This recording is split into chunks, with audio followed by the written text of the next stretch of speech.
मेरा नाम मोहम्मद वसीम है और मैं एक वकील हूँ पेशे से। दिल्ली सुप्रीम कोर्ट में मैं वहाँ प्रैक्टिस करता हूँ। ये मेरा नेटिव जगह है, लोआम दरभंगा मेरा नेटिव जगह है और मैं हमेशा ये जगह विज़िट करता हूँ। एजुकेशन सेक्टर में काम भी करता हूँ यहाँ और कुछ समाजी मुद्दों पर भी काम करता हूँ। देखिए, आज़ादी के 75 वर्ष हो चुके हैं और अभी भी हमें कुछ बुनियादी जो सुविधाएँ होती हैं वो नहीं मिल पाई हैं। आज का जो प्रेस कॉन्फ्रेंस है वो इस बात पे सीमित है कि अगर आप देखेंगे हमारे सामने की सड़क जो कि मुरिया से रैयाम तक जाती है, तो वो केवल एक गाड़ी की सड़क है, जिस वजह से लोगों को काफ़ी दिक्कतें आती हैं।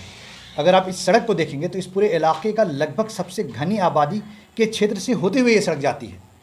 देखिए, जो भी सड़क NH-57 से निकलती है, अगर आप बिठौली चौक से यहाँ से 30 किलोमीटर दूर से देखेंगे, बिठौली चौक से उत्तर की तरफ जाती हो या मब्बी से उत्तर की तरफ जाती हो या हमारे पूरब में भी तारसराय की उत्तर की तरफ जाती हो, लगभग सभी सड़कें चौड़ी हैं।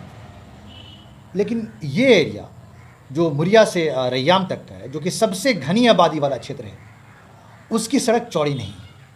हालांकि सड़कों पे बिहार में काफ़ी काम हुआ है, लेकिन कुछ चीज़ें छूट जाती हैं और उन छूटी हुई चीज़ों में से एक सड़क ये भी है। इसके अलावा आपको ये समझना पड़ेगा कि इस चूँकि एक घनी आबादी का क्षेत्र है, इस रोड पे 7-8 काफ़ी अच्छे और बड़े स्कूल स्थित हैं, तो स्कूल की गाड़ियाँ को लाने ले जाने में दिक्कत होती है। यहाँ देखेंगे कि यहाँ हमारी तरफ मकान बनना एक आम और पूरे हिंदुस्तान में हर जगह मकान बनते ही हैं, लेकिन चूँकि ये घनी आबादी वाला क्षेत्र है, काफ़ी मकान भी बनते हैं, तो उसके लिए जो गिट्टी लेकर आती है ट्रक या दूसरी चीज़ें जो होती हैं, उसको काफ़ी परेशानी का सामना करना पड़ता है।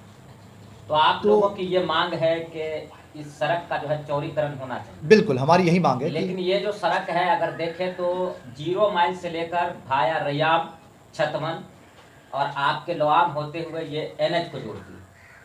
ये काफ़ी दूर तक सड़क का जो हाल है वो इसी तरह, मतलब कम चौड़ी है जी। तो आप लोगों की मांग जो है वो कहाँ से कहाँ तक चौड़ीकरण होना चाहिए? नहीं, हमारी मांग तो ये है कि ये पूरा एरिया चौड़ीकरण होना चाहिए। मुरिया से लेकर रैयाम से और उसके बाद औसी और फिर 0 माइल पूरा चौड़ीकरण होना चाहिए। लेकिन कम से कम शुरुआत तो हो जाए यहाँ से रैयाम का, उसके बाद सेकेंड फेज़ में आप उसके आगे कर दें। लेकिन आप वो भी क्षेत्र देखेंगे जो रैयाम से आगे निकलता है और जो औसी से होकर 0 माइल जाता है, वहाँ पे भी आबादी काफ़ी घनी है। इनफैक्ट ये जो मिथिला है पूरे हिंदुस्तान के सबसे घनी आबादी वाले क्षेत्र में से है, तो यहाँ तो पतली सड़क का कोई मतलब ही नहीं बनता। और ऐसा नहीं है कि ज़मीन एक्वायर्ड नहीं है, ज़मीन एक्वायर्ड है, ज़मीन ऑलरेडी अवेलेबल है हमारे पास और हर साल मिट्टी भरा जाता है, हर 2 साल पे मिट्टी भरा जाता है, या ये कह लें कि इधर की मिट्टी काट कर उधर भरी जाती है, उधर की मिट्टी इधर भरी जाती है और उसके बाद फिर वो बारिश आता है, गड्ढा हो जाता है, गाड़ियों को परेशानी का सामना करना पड़ता है। कई बार आप 3 व्हीलर जो है, जो कि आम लोगों की सवारी है, वो उसको उतारने में दिक्कत होती है। वो तो ऐसा नहीं कि उतारना नहीं चाहते हैं, नीचे जब भी 2 गाड़ी आती है उसको उतारने में दिक्कत होती है, उसको नीचे लगने का खतरा होता है, पलटने का खतरा होता है, आम लोगों की जान को खतरा होता है। तो क्या करें? क्या इधर हुए हैं इस बीच में? पिछले साल में तो 3-4 तो मौतें हुई हैं, तो जान गंवाई जा रही हैं और उसका मुआवजा भी नहीं मिलता है। खैर चलिए, मुआवजा तो एक और मुद्दा है, लेकिन क्या फ्यूचर में ऐसे ही जाने गंवाते रहेंगे? सवाल ये है, क्या इस क्षेत्र का विकास को और भी ज़्यादा फोर्स नहीं मिलेगा, ताकत नहीं मिलेगा? एक और बात आपको बता दें कि जो इकोनॉमी में माना जाता है कि अगर आप 1 रुपये सड़क पे लगाते हैं तो फिनेंस मिनिस्ट्री कहती है कि उसका फ़ायदा नेशनल इनकम में, यानी भारत की आय में तिगुना होता है, 3 रुपये से होता है।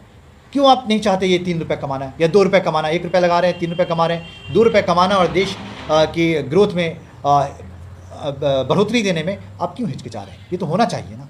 तो क्या इसको लेकर आपने कहीं जो है आवेदन दिया है या दूसरे तक ये बात पहुंचा है? हमने हमेशा ये सवाल किया है, जो लोकल ऑफिशियल्स रहे हैं या जो लोकल प्रतिनिधि रहे हैं, लेकिन हमेशा ये रहता है कि ये प्लान्ड है। हो सकता है प्लान्ड होगा, हो सकता है नीयतें भी अच्छी हों, लेकिन डेमोक्रेसी में जब भी आपकी कोई मांग हो तो मुझे लगता है कि आप जब बहुत बड़ी तादाद में सड़क पर निकलते हैं और मांग करते हैं तो उसको सुना जाता है, सुना जाना चाहिए। तो हम चाहते हैं कि ये एक आम जनता की आवाज़ बने, ताकि ये प्लान से, ये पेपर से ज़मीन पे भी ये कार्य उतर जाए। हो सकता है आपने प्रेस कॉन्फ्रेंस किया है, अब आगे आपकी क्या प्लानिंग रहेगी सड़क की चौड़ीकरण को लेकर? आगे आप क्या प्रयास करेंगे? देखिए, सड़क की चौड़ीकरण को लेकर हम तो अभी तक सिर्फ सवाल ही उठाते आए हैं। अब हम एक एहतजाज करेंगे, हम एक यात्रा निकालेंगे यहाँ से लेकर आज़ाद चौक छतवन तक। उसके बाद हम हस्ताक्षर लेकर के, जितने ज़्यादा लोगों का हस्ताक्षर लेकर के एडमिनिस्ट्रेशन। कब आपकी शुरू होगी? कब? संडे को संडे को कितने बजे होगी? 8 बजे के आसपास ये पैदल ये यात्रा कहाँ से शुरू। शुरू होगी और कहाँ पे खत्म? ये लोआम में जो इमामबाड़ा चौक है, हाँ। वहाँ से शुरू होकर के और ये यात्रा आज़ाद चौक छतवन तक ख़त्म होगी। अच्छा, इसमें यही मांग रहेगी आप लोगों की कि सड़क का चौड़ीकरण हो। जी, ये पॉपुलर डेमोन्स्ट्रेशन है इसी चीज़ के लिए कि सड़क का चौड़ीकरण हो। ये पूरा फोकस्ड मुद्दा है। आज की प्रेस कॉन्फ्रेंस को बुलाने का जो मुख्य मुद्दा है, पिछले 10 सालों से इनको तो जैसी खबर मिली इसके ऊपर इन्होंने बात रख दिया, लेकिन जो यहाँ पर हम लोग लगातार रह रहे हैं, हमने देखा है कि हर 2 साल पर चुनाव के समय में हाँ ये इसका चौड़ीकरण हो रहा है, थोड़ा सा मिट्टी डाल दिया गया, थोड़ा इधर से मिट्टी डाल दिया गया, इस मुद्दे को लीपापोती किया जा रहा है। चाहे कोई भी सरकार रहे, वर्तमान में महागठबंधन की सरकार हो या पूर्व में एनडीए की सरकार हो, इसको हमेशा लीपापोती करके रखा गया। और आए दिन आपको भी खबर मिली, आप मीडिया के क्षेत्र से आए हुए हैं, कि सड़क दुर्घटना होती है जिसमें कि पिछले दिनों 4 मौत भी हुई है, जिसमें कुछ दलित भी है, कुछ अदर कास्ट से भी है, मतलब आम जनों को काफ़ी तकलीफ हो रही है। तो लवाम के जो युवा समिति है, इन्होंने इस मुद्दे को लेकर हमारे सीनियर अधिवक्ता को बात रखा कि सर ऐसी बात है, यहाँ पर इस तरीके का मुद्दे हैं, हम लोग क्या करें, लगातार मौत होती है, स्कूल के बच्चे को परेशानी होती है। तो इन्होंने बोला कि इस तरीके का हम लोग बताया कि एक जन जागरूकता पद यात्रा करेंगे हम। सबसे पहले इस पद यात्रा के तहत हम लवाम इमामबाड़ा से इसको छतवन आज़ाद चौक लेके जाएंगे, जिसमें हम लोगों से मिलेंगे। पद यात्रा कितने बजे शुरू होगी? पद यात्रा हमारा सुबह 9 बजे मॉर्निंग से शुरू होगा और यहाँ से चल करके छतवन आज़ाद चौक पर होगा। वहाँ हमारा एक सम्मेलन होगा, वहाँ लोगों से हम बात करेंगे और रास्ते में भी मेन मुद्दा यह है कि जिन्होंने कहा कि लोगों को जागरूक करेंगे। डेमोक्रेसी में आपको अपना हक जो है मांगने से तो मिलेगा नहीं, छीनने से मिलता है। आप अपना जब कोई भी चीज़ मांगते हैं तो यूरोप कंट्री से कहते हैं, वहाँ की सरकार से ज़्यादा वहाँ की जनता जागरूक है।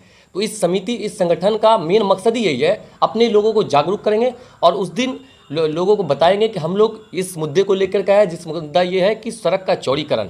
लगातार मैं 2017 से गांव में रह रहा हूं और हमारा राजनीतिक पार्टियों से में भी आना जाना रहा है और इस मुद्दे को मैंने अपने विधायक, जो वर्तमान विधायक है और मंत्री भी हैं महागठबंधन सरकार में, जो पहले मंत्री नहीं थे, तो उन्होंने हमेशा कहा कि सरकार अपनी नहीं है, सरकार मेरी नहीं है, जो भी हो हमें भरोसा देते रहे। लेकिन अब मुझे उम्मीद है कि उनकी सरकार है, उन इस चीज़ को लेकर के, सड़क चौड़ीकरण का मुद्दा को लेकर के इसको सदन में उठाए और हमको जो है एक समय निर्धारण समय पर एक भरोसा दे कि हाँ भाई अगले 3 महीना में जनवरी से आपका काम स्टार्ट हो जाएगा चौड़ीकरण का, या फरवरी से स्टार्ट हो जाएगा, क्योंकि लगातार 10 साल से ये जनता बेवकूफ़ बन रही है जिसमें हम लोग हैं। तो 20 करी ऑलरेडी एक्वायर है ज़मीन सर, ज़मीन की, इस सड़क को ज़मीन की किसी तरह की कमी नहीं है। तो जहाँ तक हम लोगों का जो अपना ग्रुप चलता है और सभी पंचायत के लोगों से, हमारे भाईजान नफीस भाई साहब, उन्होंने लगभग 10 पंचायत के मुखिया से बात किया, सभी का सहयोग जो है पॉजिटिव रहा है। उन्होंने बोला नहीं, क्योंकि आजकल को देखते हैं सब तो कहते हैं कि आप पहले आप बढ़िए, तो अभी तक पॉजिटिव सहयोग रहा। और इस प्रेस कॉन्फ्रेंस के माध्यम से जो भी मुरिया और रैयाम के बीच में जितने भी गांव हैं और इस सड़क से लगे हुए जितने भी ग्रामवासी हैं, मैं उनसे यही अपील करूंगा कि रविवार को, संडे को 9 बजे हम लोगों का एक जन जागरूक पद यात्रा है, लवाम इमामबाड़ा चौक से लेकर के छतवन आज़ाद चौक तक। इसमें शामिल हुए और एक हस्ताक्षर अभियान को सफल बनाएं, ताकि हम इसके माध्यम से सरकार पर अपना संदेश दे सकें। ज़मीन का कोई समस्या नहीं है, न किसी तरीके का ग्रामीण को समस्या। ये पूरी उदासीनता सरकार, लोकल विधायक, लोकल मंत्री और जो भी सिस्टम के अधिकारी है, चाहे पीडब्ल्यूडी हो या एसडीएम हो या डीडी हो या डीएम हो, ये पूरी तरीके से उनकी उदासीनता है।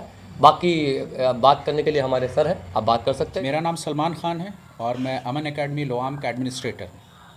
आप स्कूल चलाते हैं, एक एकेडमी चलाते हैं, क्या सब मुश्किलों का सामना बच्चों को और टीचर को करना पड़ता है? देखिए, पिछले 6-7 साल में इस रोड में, ये एक्चुअली में रोड सिंगल लेन है और ये रोड जब बनी होगी तो उस वक्त ट्रैफिक इस रोड पे शायद इतना नहीं होगा, लेकिन पिछले 6-7 साल में इस रोड पर ट्रैफिक काफ़ी बढ़ गया है। प्लस छोटी गाड़ी की जगह बड़ी गाड़ियाँ भी बहुत चलने लगी हैं, खास करके जो ट्रक्स जो कंस्ट्रक्शन मटेरियल कैरी करती हैं वो सब इस रोड पे काफ़ी चलने लगी है, जिसकी वजह से कई तरह की प्रॉब्लम्स हम लोग को फेस करना पड़ रहा है। जो गाड़ी के बच्चे हैं उनकी सेफ्टी भी इश्यू है, क्योंकि गाड़ी अक्सर जो है, कोई भी महीने का शायद ही कोई ऐसा महीना गुजरता हो जिसमें हमारी गाड़ी में कोई सटा ना हो, स्क्रैच ना हो। ऐसा आप चल के हमारे कैंपस में देख सकते हैं कि हर गाड़ी में स्क्रैच आपको मिल ही जाएगा। और ऐसा नहीं वो हमारी ड्राइवर की गलती से, बल्कि यहाँ पे जो इंफ्रास्ट्रक्चर की कमी है, जो रोड इंफ्रास्ट्रक्चर की कमी है, उसकी वजह से ये प्रॉब्लम आ रही है। क्योंकि ड्राइवर्स बोलते हैं हम लोग कुछ भी कर लें, लेकिन जब रोड में वो कैपेसिटी हैंडल करने की क्षमता ही नहीं है तो फिर वो हम कैसे बचाएं गाड़ी को। तो गाड़ी के साथ तो हमारी ये प्रॉब्लम है, लेकिन उससे भी बड़ी प्रॉब्लम हमारे सामने क्या होती है कि हमारे जो स्कूल है, जिस एरिया में ये स्थित है, ये बहुत ही जनसंख्या के हिसाब से देखा जाए तो बहुत घनी आबादी है यहाँ पे। तो हमारे यहाँ ज़्यादातर बच्चे जो हैं वो या तो पैदल आते हैं या तो साइकिल से आते हैं। अब मॉर्निंग में होता क्या है कि पंक्चुअलिटी किसी भी स्कूल के लिए, कि वक्त पे स्कूल आना, ये किसी भी स्कूल के लिए मतलब बहुत ही एक इम्पॉर्टेंट फैक्टर होता है। वो स्कूल की मतलब प्रेस्टीज से जुड़ा हुआ मामला होता है। अब इस रोड की वजह से होता क्या है कि हमारे यहाँ अक्सर बच्चे जो हैं वो लेट आते हैं। सबके सामने यही इशू होता है कि अगर वो जल्दी करेंगे तो कहीं ना कहीं कुछ ना कुछ एक्सीडेंट होने के उनके चांसेस होते हैं।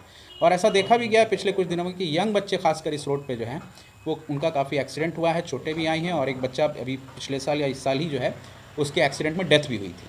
तो इस वजह से हम लोग बच्चों पे बहुत ज़्यादा प्रेशर भी नहीं बना सकते हैं कि वो टाइम पे आएँ। अक्सर आप मेरे यहाँ असेंबली में आएंगे, जब सुबह प्रार्थना हो रही होती है तो बच्चे लेट पहुँचे रहते हैं। ख़ास करके ये छतवन के साइड से जो बच्चे आ रहे होते हैं, उस साइड की रोड और ज़्यादा ख़राब है।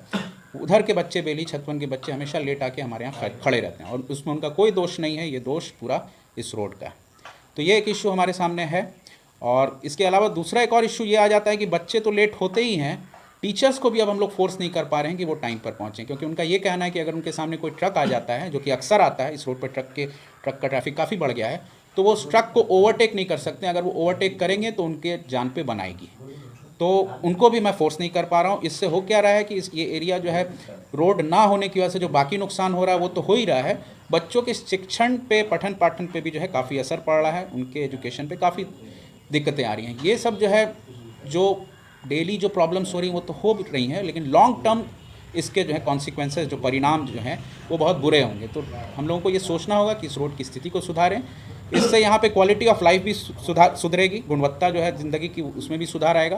प्लस जो एजुकेशन जो हैम्पर हो रहा है, जो डिस्टर्ब हो रहा है, उस एजुकेशन को भी लाइन पे लाने में हमें मदद मिलेगी। इसलिए जो है कोशिश हमारी यही रहे कि रोड जो है जल्द से जल्द डबल लेन या चौड़ी और हो जाए, जिससे कि 2 गाड़ियाँ एक साथ मिनिमम कम से कम चल सकें। Thank you.